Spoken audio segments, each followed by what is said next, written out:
하나님의 말씀은 신약성경 누가복음 17장 1절에서부터 10절까지의 말씀입니다. 제가 가지고 있는 성경은 신약성경 124페이지에 있습니다. 누가복음 17장 1절부터 10절까지 말씀을 함께 교독하겠습니다. 예수께서 제자들에게 이르시되 실족하게 하는 것이 없을 수는 없으나 그렇게 하게 하는 자에게는 화로다.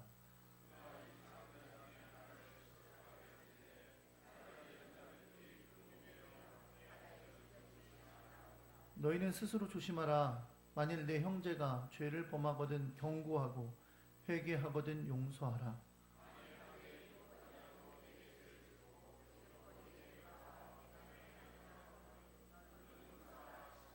사도들이 주께 여짜오되 우리에게 믿음을 더하소서 하니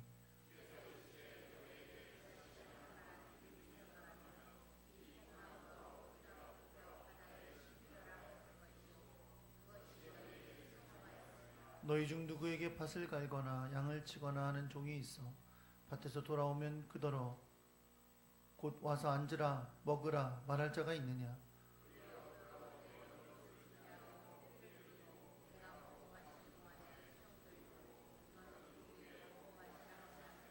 명한 대로 하였다고 종에게 감사하겠느냐?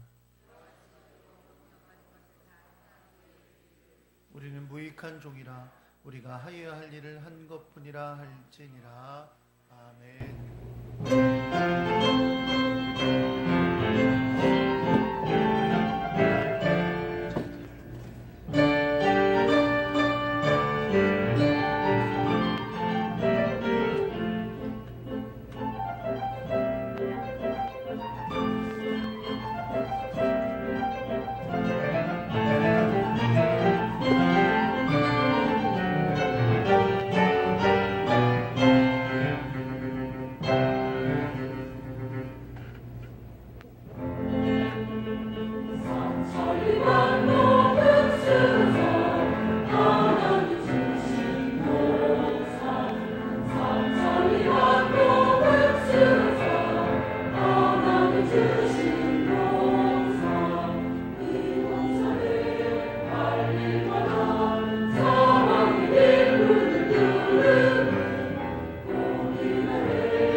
기도하겠습니다. 하나님 아버지, 복되고 귀한 주일을 주시고 몸과 시간을 들여 예배하게 하시며 또한 우리에게 허락하신 물질을 구별하여 하나님께 드리게 하시니 감사드립니다.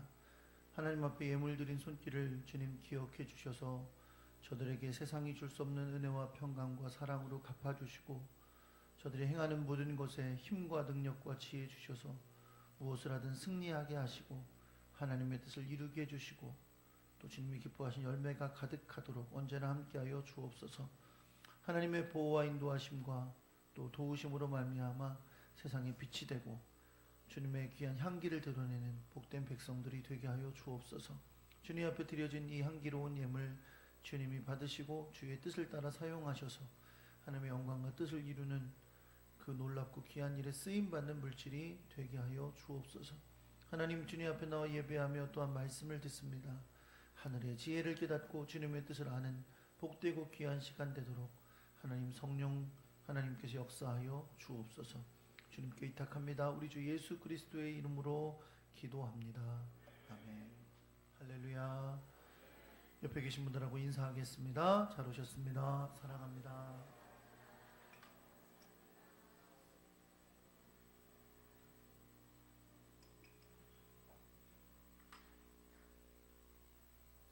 주님이 주시는 은혜와 평강이 여러분과 함께하기를 우리 주 예수 그리스도의 이름으로 축원합니다.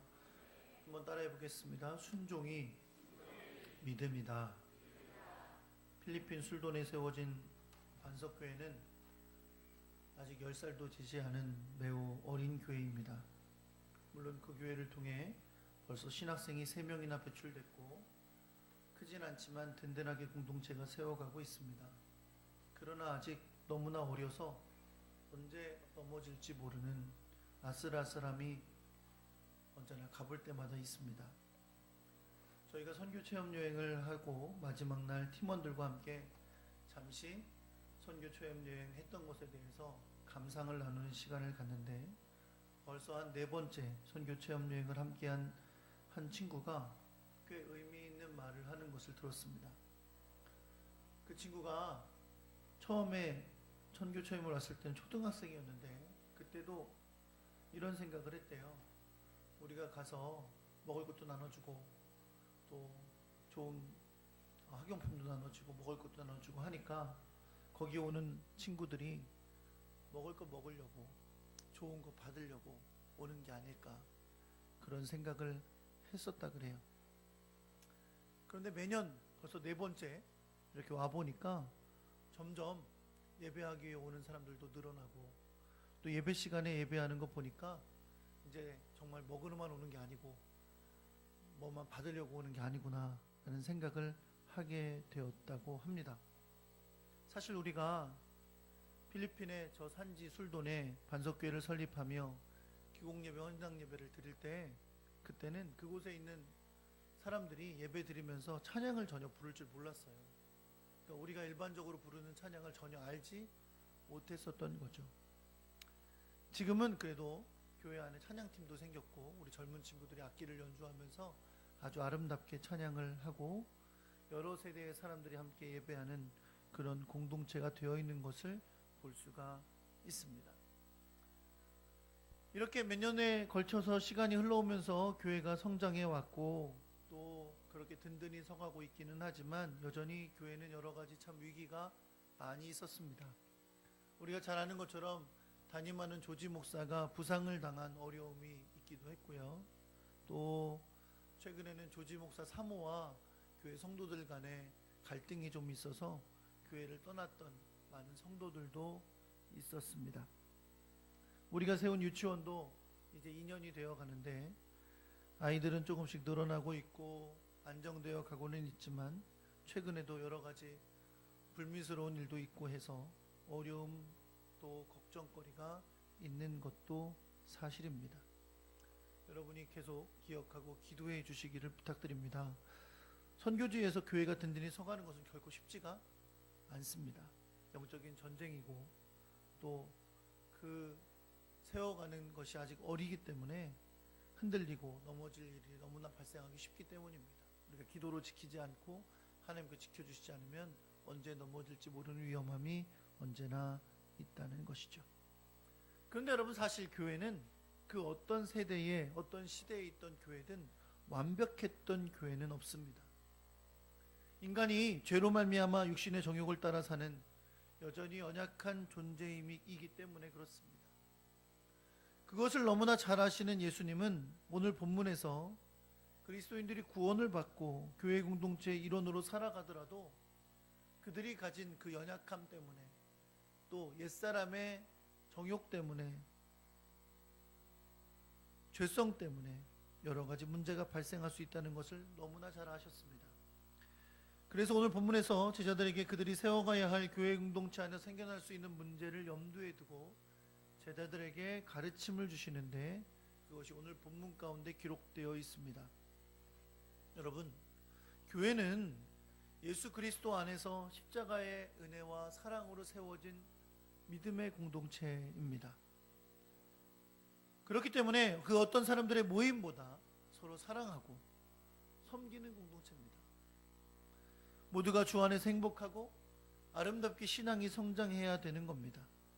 그 아름다움을 볼 수 있는 것, 그것이 아마 교회 공동체가 되어야 할 것입니다.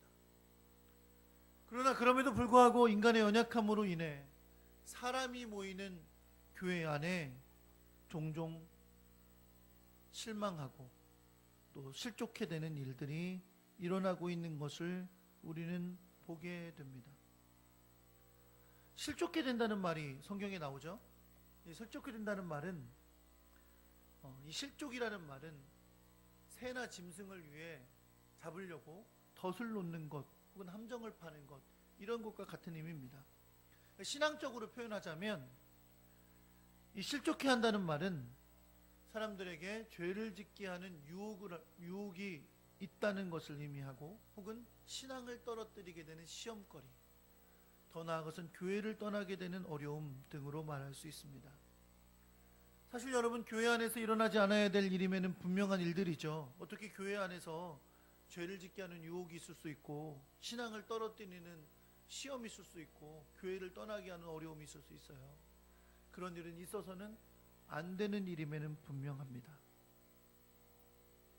그러나 인간이 너무나 아직도 죄악되고 연약해서 교회에서 이런 일들이 생겨날 수밖에 없다는 것이죠.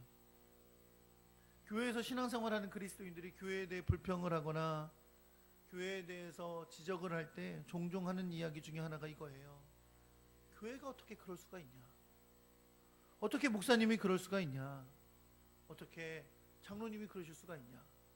어떻게 권사님이 그러냐? 라고 말하는 거죠. 네, 물론 그렇습니다. 어떻게 교회가 그럴 수가 있고 어떻게 목사가 그럴 수 있고 어떻게 집사가, 권사가, 장로가 그럴 수 있느냐라고 말할 수 있습니다. 그럼에도 불구하고 우린 여전히 연약한 죄인이라서, 옛사람의 성품을 버리지 못한 사람들이라서 그런 일이 발생하게 됩니다. 그래서 예수님도 오늘 본문에서 실족하게 하는 것이 없을 수는 없다 라고 말씀하십니다.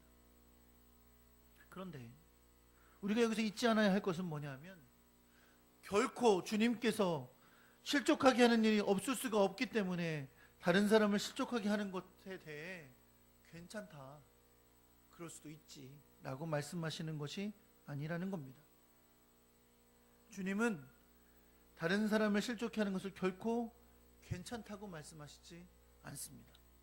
왜냐하면 인간의 연약함 때문에 다른 사람들을 실족해 하는 일이 교회에서 일어날 수 있지만 주님은 다른 사람을 실족해 하는 일을 행한 사람을 결코 괜찮다, 죄가 없다 라고 하시지 않기 때문입니다.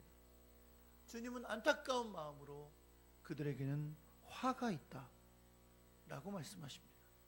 다시 말해 하나님께서 이것을 결코 기뻐하지 않으신다는 것입니다. 그리고 하나님의 심판이 그들에게 있다라고 말씀하시는 겁니다. 예수님은 다른 사람을 실족해 하는 죄의 크기가 얼마나 큰 것인지를 비유로 표현하여 말씀하시면서 이렇게 말씀하십니다. 어떤 사람이 작은 자 중에 하나를 실족하게 하는 것보다 차라리 연자 맷돌이 그 목에 매어져 바다에 던져지는 것이 낫다. 라고 말씀합니다. 여기서 말하는 소자는 어린아이를 말할 수도 있는데 단지 그것뿐만이 아니라 신앙적인 어린아이, 영적인 소자라고 말할 수 있습니다. 다시 말해 믿음이 연약한 사람을 말하는 거죠. 천하보다 한 영혼이 돌아오는 것을 귀하게 여기시는, 한 영혼이 돌아오면 천국에서 잔치가 벌어진다고 말씀하시는 하나님 앞에서 한 영혼은 너무나 귀한 존재예요. 특별히 소자 하나라도 얼마나 복되고 귀한 존재인지 모릅니다. 그런데 그 영혼을 실족케 하는 죄가 어떻게 작을 수가 있겠어요? 그래서 예수님은 연자맷돌이라는 비유를 사용하신 거예요. 연자맷돌은 사람, 우리가 어릴 때 연자맷돌 있었죠. 집마다 맷돌 웬만하면 다 있었는데 그 맷돌을 말하는 게 아니에요. 연자맷돌은 나귀가 걸고 돌려서 만드는 맷돌이에요. 그러니까 나귀가 끄는 이 큰 맷돌은 우리가 목에 걸고 물에 빠지면 어떻게 돼요? 어떻게 돼요? 죽죠. 못 나오니까 죽죠. 그러니까 여러분 집에 있는 맷돌은 끌고 나올 수 있잖아요. 못 들고 나오죠.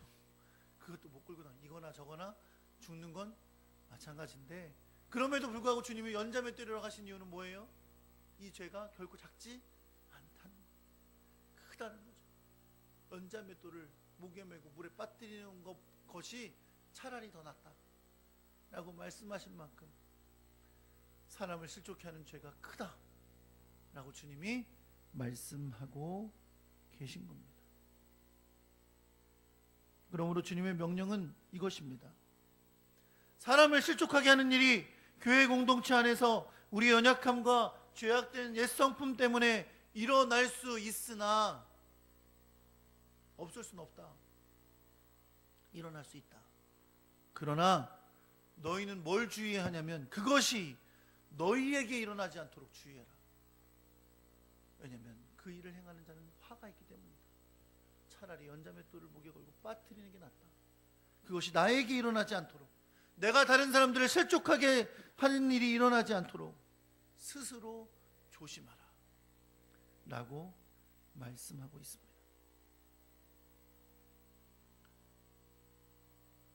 그렇다면 나 자신은 조심할 수 있죠.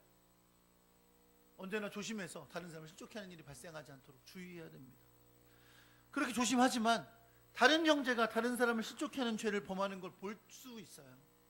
혹은 다른 어떤 형제가 나를 실족해 하는 일을 행하는 것을 볼 수 있습니다.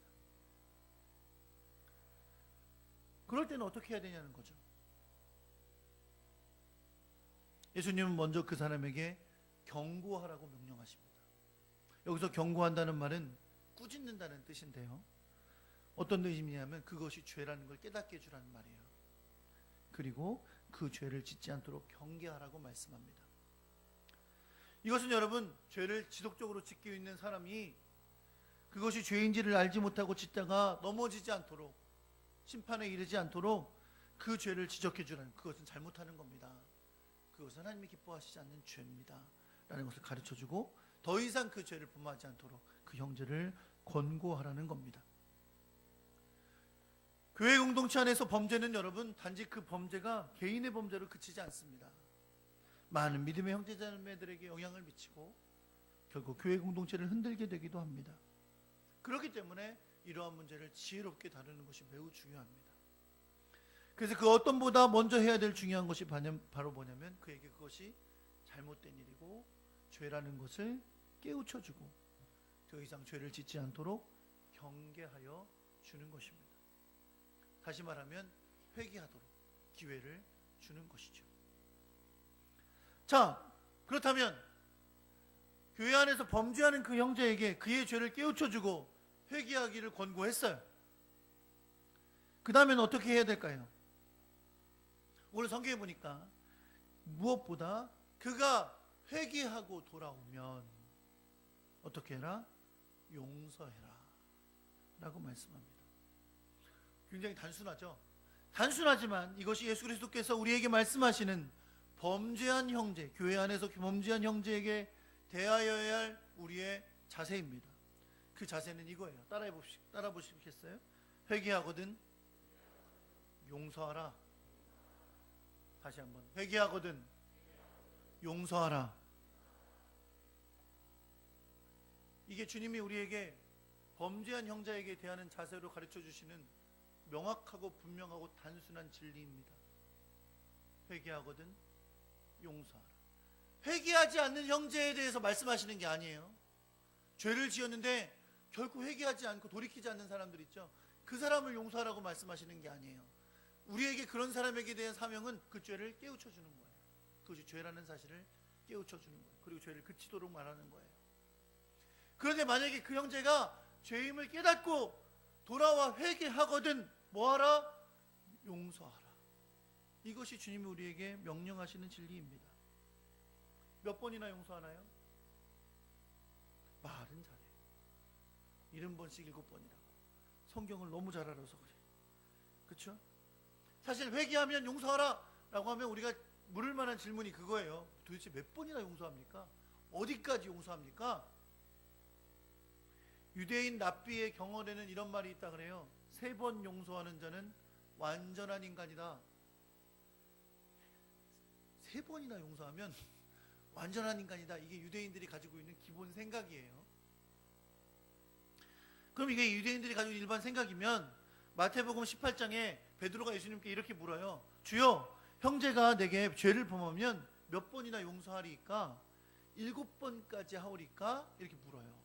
이 얘기는 3번까지가 완벽한 인간이라고 하던 세상에서 지금 베드로가 7번이라 그랬거든요. 7번까지 할까요? 그랬으면 역시 너는 베드로구나. 7번까지 하겠다고 이렇게 말할 만큼 칭찬들을 만한 이야기였어요. 그런데 그렇게 말하는 베드로에게 예수님은 뭐라고 답하십니까? 7번뿐 아니라 7번을 70번까지라도 할지니라. 옛날 성경에는 70번씩 7번 할지니라 이렇게 되어 있는데 바뀐 개역개정에는 7번을 70번까지라도 할지니라 라고 말씀했어요. 곱하기 하면 다 그게 그거예요. 따져보지 마시고요. 그렇게 말씀하셨어요. 오늘 본문에는 표현이 좀 달라요. 오늘 본문에는 예수님께서 이렇게 말씀하십니다. 만약 죄를 범하는 형제가 경고를 듣고 회개하거든 용서를 하되 어떻게 해라? 하루에 7번 나에게 죄를 짓고 7번 나에게 돌아와서 내가 회개한다고 하면 뭐하라? 용서하라 라고 말씀합니다. 1년에 7번 죄를 짓고 나한테 7번 회개한다고 하면 용서해라 라도 이게 쉬운 일이 아닌데 하루에 7번 나에게 잘못했대요. 한 번 와서 회개한다고 또 가서 또 나에게 죄를 짓고 또 가서 회개하라 그러니까 회개하고 또 용서받고 또 나가서 죄 짓고 그걸 몇 번 해요? 7번 했대. 이게 장난하는겨?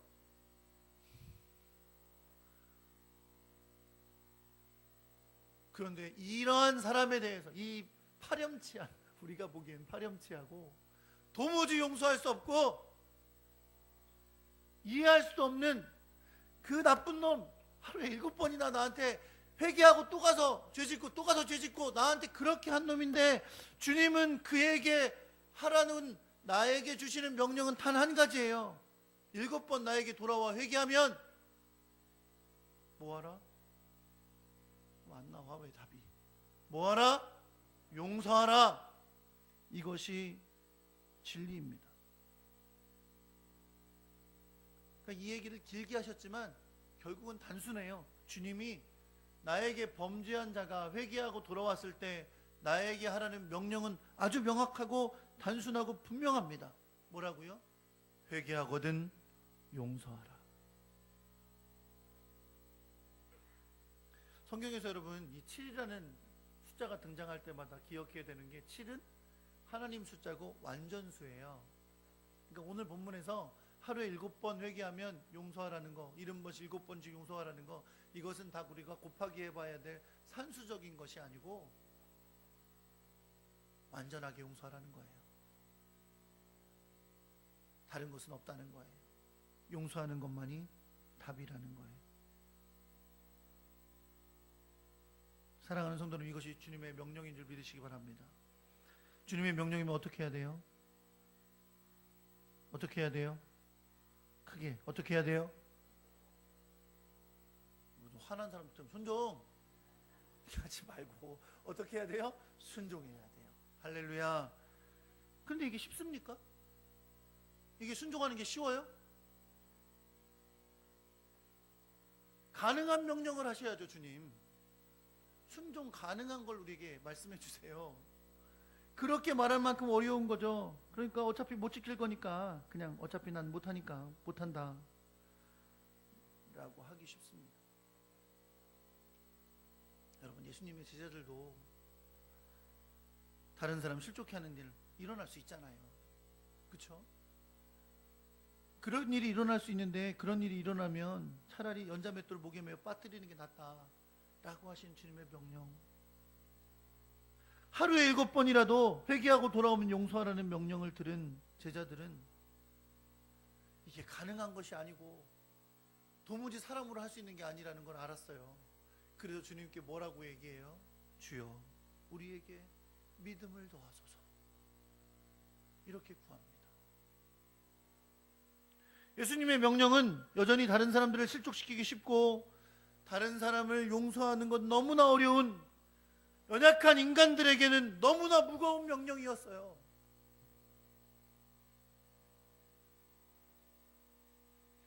그랬더니 제자들은 이 명령은 믿음이 없이는 불가능하다 라고 여기고 예수님께 믿음을 주시기를 간구하는 거예요. 주님 믿음을 더해 주십시오. 믿음이 없이는 순종은 불가능하다고 말하고 있는 거죠. 그리고 또 뭘 더하고 있어요? 하나님이 우리에게 믿음을 더해 주셔야 됩니다 라고 구하고 있는 거예요. 사랑하는 성도 여러분, 혹시 여러분 이런 말 해보신 적 있어요?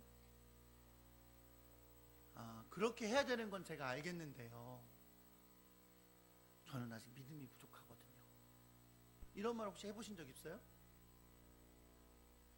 대답을 안 하셔. 그런 적 없으세요? 해야 되는 건 알겠는데 제가 아직 믿음이 좀 그만큼은 안 돼요. 이렇게 말해본 적 없으세요? 네, 그렇게 해야 되는 건 알겠어요. 근데 아직 제가 그럴 만한 믿음은 안 되나 봐요. 이렇게 말해본 적 있으세요? 있을 거예요. 한 번만 있지 않을 거예요. 근데 여러분, 혹시 그런 말이 하나님께서 우리에게 주신 명령을 순종하지 못할 때 믿음 탓을 하고 있는 건 아닐까요? 더 나아가 하나님께서 나에게 충분한 믿음을 주지 않으셨기 때문에 주님이 그렇게 명령하시지만 나는 그 명령에 순종할 수 없다고 핑계대고 있는 거 아닐까요? 우리에게 믿음을 더하소서 라며 간구하는 제자들에게 주님은 이렇게 말씀하세요. 너희에게 겨자씨 하나일 만한 믿음이 있었더라면 이 뽕나무더러 뿌리가 뽑혀 바다에 심겨하였을 것이요 그것이 너희에게 순종하였으리라. 우리는 이 말씀을 종종 이렇게 결론을 내리며 읽습니다. 우리에게는 이 겨자씨만한 믿음도 없구나. 겨자씨만한 믿음만 있어도 뽕나무에게 명령하면 뿌리 뽑혀서 물에 빠질 텐데 그게 안 되는 거 보니까 안 되잖아요. 되세요? 안 되죠. 그러니까 우리는 겨자씨만한 믿음도 없구나 라고 결론을 내리기 쉬워요. 그러니까 이 말씀은 결국 뭐예요? 주님이 제자들의 믿음이 없음을 탄식하는 것, 이렇게만 이 본문이 읽어지는 거죠. 사랑하는 성도 여러분, 만약 정말 여러분과 제가 겨자씨만한 그 조그만 만큼의 믿음도 없다면 여러분과 저는 아무도 구원받지 못했을 거예요. 여러분, 성경은 분명히 우리에게 믿음이 없이는 하나님을 기쁘시게 하지 못한다 그랬습니다. 아니, 겨자씨만한 믿음도 없는데 무슨 하나님을 기쁘시게 해요? 그렇죠? 사랑하는 성도 여러분, 겨자씨는 매우 작은 씨입니다. 그러나 성경이 뭐라고 말해요? 이 작은 씨가 땅에 심겨지면 싹이 나고 나무가 되어 그 나무에 공중의 새가 깃든다고 했습니다. 겨자씨는 그 크기는 작지만 능력이 작은 게 아니에요. 그 안에 주님이 함께 하시는 능력이 있어서 겨자씨 하나 할 만한 믿음이 있어도 묵나무보다 뿌리가 뽑혀 바다에 심기어라 하였을 것이요 그것이 너에게 순종하여 하게 되었을 것이라는 말씀은 그것이 믿음이 크고 작은 걸 말하는 게 아니라 믿음이 진짜냐 가짜냐 라는 걸 말씀하시는 거예요. 여러분, 이런 겁니다. 우리가 주님의 명령에 순종하지 못하는 건 믿음이 작아서가 아니라 믿음이 가짜라서 그런 거예요. 믿음 있는 척만 하는 거지 정말 믿음이 없기 때문이라는 거죠. 주님께서 제자들에게 이어서 주시는 예화가 아주 매우 중요한 도전을 줍니다. 여러분도 한번 생각해 보세요. 어떤 사람이 밭을 갈거나 양을 치거나 하는 종이 있어요. 종이 일을 마치고 저녁 때 들어옵니다. 주인이 그 종을 보고 야, 이 하루 종일 일하느냐고 수고했다. 그러니까 내가 밥을 준비했거든 너를 위해서. 일로 와서 앉아서 밥 먹어. 멋있는 주인이죠. 그렇죠? 주인이 안 돼 보셔서 잘 모르는 모양인데 여러분, 제가 항상 얘기하지만 예수님의 예화는 그 당시 사람들이 들으면 뭐라고 말할 만한 이야기다? 어떻게 매번 얘기해도 몰라? 뭐라고 할 만한 이야기다? 그렇지. 우리 누구? 뭐라고 말할 만한 이야기다? 두말하면 잔소리지 라고 할 만한 이야기다. 다음 주에 또 물어볼 거예요. 뭐라고 할 만한 이야기다? 두말하면 잔소리지. 이 얘기는 무슨 얘기냐면 주인이 종이 일하고 들어오는데 음식을 준비하고 있다가 야 일로 와라 수고했다 와서 밥 먹으라 라고 할 주인이 있다 없다? 없다. 충청도 말로 없다는 거예요. 그럴 사람 없다는 거죠. 그럴 사람 있겠냐? 라고 말씀하시면 그럴 사람 없다. 그런 주인은 없다는 거예요. 그럼 어떻게 한다고요? 오히려 그 종에게 종이 들어오면 야야 이제 들어왔냐? 얼른 빨리 음식 준비해. 그리고 음식 준비하게 하고 자기가 밥 먹는 동안 옆에서 수종 들게 하고 다 먹고 나서 이제 치우고 너 밥 먹어라 라고 한다는 거예요. 이게 두말하면 잔소리지 할 만한 유대인들에게는 당연한 이야기예요.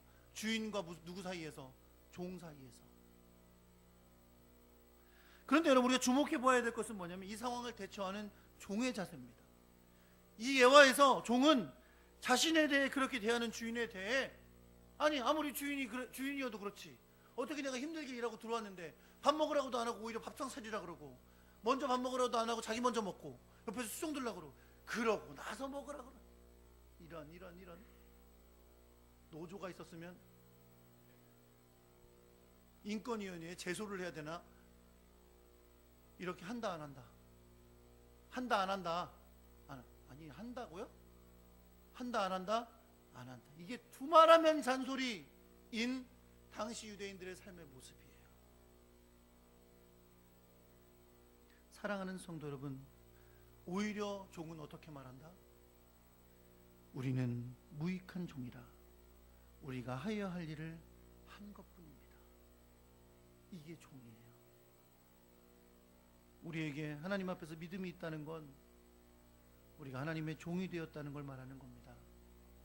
예수 그리스도의 핏값으로 죄쓰심을 받고 하나님의 소유가 된 우리들은 입으로만 주여 주여 하는 것이 아니라 우리의 삶 전체로 내 삶은 예수 그리스도가 왕이신 나의 주님이십니다라고 고백하는 삶 가운데 사는 사람들입니다. 그것이 우리가 구원받는 믿음이에요. 그런 우리들에게 주님의 명령이 우리의 생각에 옳지 않아 보여도, 불가능해 보여도, 도무지 따를 수 없는 명령처럼 보여도 우리가 믿음으로 해야 될 답은 이것뿐입니다. 우리는 무익한 주의 종입니다. 주님이 하라시는 대로 할 것뿐입니다. 특별히 오늘 본문에서 말하는 범죄하였으나 회개한 자에 대한 용서에 대한 명령도 마찬가지예요. 우리는 이 명령이 결코 쉽지 않은 것을 느낍니다. 그러나 주님의 명령에 순종해야 됩니다. 왜요? 우리는 주님의 종이기 때문에. 그리고 주님은 종된 우리에게 7번 죄를 짓고 돌아와 회개하면 7번 용서하라. 70번씩 7번이라도 용서하라고 명령하고 계시기 때문에 그렇습니다. 그리고 주님이 명령하시는 이 용서는 주님이 이미 우리에게 보여주신 겁니다. 마태복음 6장 14절 15절에서 예수님이 이렇게 말씀하세요. 너희가 사람의 잘못을 용서하면 너희 하늘 아버지께서도 너희 잘못을 용서하시려니와 너희가 사람의 잘못을 용서하지 아니하면 너희 아버지께서도 너희 잘못을 용서하지 아니하시리라. 여러분, 내가 나에게 죄진 사람을 용서하는 게 낫지 하나님이 나 용서 안 하시면 어떡할 거예요? 그런데 주님은 내가 다른 사람 용서하지 않으면 주님이 나 용서하지 않으신다고 말씀하고 계세요. 교회에서 발생한 여러 일들에 대해서 사도 바울도 용서를 가르치되 주님의 용서를 근거로 순종하기를 명령했습니다. 에베소서 4장 32절에 보면 서로 친절하게 하며 불쌍히 여기며 서로 용서하기를 하나님이 그리스도 안에서 너희를 용서하심과 같이 하라 라고 말씀하셨습니다. 고린도서 3장 13절에 누가 누구에게 불만이 있거든 떠올리세요. 불만 있는 사람. 내가 누구에게 불만이 있어요. 지금 내가 누구에게 불만이 있거든 어떻게 해라? 서로 용납하여 피차 용서하되 어떻게 해라? 주께서 너희를 용서하신 것 같이 너희도 그리하라 라고 말씀합니다. 제가 미국에 있을 때 섬기던 한인교회에서 지금 이게 사실 우리가 유튜브에 올라갈 거라 제가 좀 걱정되긴 하네요. 그분이 들을까봐. 한 교회에서 제가 한국에 잠깐 나와 있는 동안에 일이 발생했어요. 담임 목사님이 3년 만에 강제로 사임을 하게 되신 거예요. 약간 말도 안 되는 일로 목사님을 성도들이 내쫓았어요. 그 교회가 한 몇 년 동안에 3년마다 목사님을 바꿨어요. 그래서 그 교회에서 같이 사역하던 우리 신학 공부하고 미국에 유학 와 있는 목사님들이 다 사임을 하고 나갔는데 그 중에 한 목사님이 확 돌아서셔서 그 교회 임지 담임 목사가 되셨어요. 우리들 사이에서 참 좋은 분으로 여겨졌겠죠? 아니죠. 배신자로 여기 배신자, 기회주의자 이걸로 여겨졌어요. 이제 그 다음부터는 그분이 하는 행동마다 다 그렇게 보이는 거야. 저 양반은 기회주의자다. 야가 빠졌다. 막 이렇게만 보이는 거야. 그래도 우리가 목사인데 미운 척은 안 했어요. 그래도 뭐 같이 운동도 하고 뭐 일할 때 같이 일도 하고 그렇게 했어요. 근데 마음속에는 항상 그런 마음이 있는 거죠. 이분이 나중에 미국에 있는 한인교회, 큰 한인교회 부목사로 가게 됐어요. 갈 때도 우리는 속으로 얼마나 속으로 응? 얼마나 야가 빠지게 했으면 저 교회로 가게 됐을까 막 별의별 생각을 다 했어. 근데 겉으로는 그렇게 말 안 했어. 그냥 괜찮은 척, 다 용서한 척 막 그랬어. 최근에 이 양반이 한국에 오셨어요. 대전에 있는 큰 교회 담임 목사로 왔어요. 근데 작년에 청년부 수련회를 하면서 연합수련회를 했어요. 여러 교회가 모여 연합수련회를 하면서 강사진이 꾸려졌는데 강사 중에 한 분이 그 양반인 거예요. 제가 안 된다 그랬어요. 안 된다고. 그 양반이 와서 강사하면 우리 교회 애들 안 데리고 가겠다고. 어차피 몇 명 가지도 않아. 근데 안 데리고 가겠다고. 그랬더니 그걸 담당하신 목사님이 그걸 바꾸셨어요. 다른 분으로 바꿨어요. 그래서 참여를 했어요. 근데 이 양반이 얼마나 또 이 변죽도 좋은지 막 진행하고 있는데 중간에 또 왔어. 강사를 못 오게 했더니 그냥 이제 그 모두 만나러 왔어요. 그래서 저도 만났어요. 오랜만에 만났죠. 만났더니 만나자마자 뭐 또 옛날에 우리가 철없던 시절에 뭐 저저저 그러면서 인사도 하고 막 그러셨어요. 그래도 어색했어요. 어색한 걸 어떻게 표현 안 되지를 않더라고요. 어색하게. 그랬어요. 제가 오늘 말씀을 준비하면서 겉으로는 용서한 척 했습니다. 하나님 앞에 기도하면서도 하나님 용서하게 해달라고 그렇게 많이 기도했어요. 그런데 작년 겨울에 내가 그렇게 행동한 것에 대해서 하나님 앞에 회개하게 되더라고요. 내가 기회 되면 언제 우리 교회에 모시려고 그래요.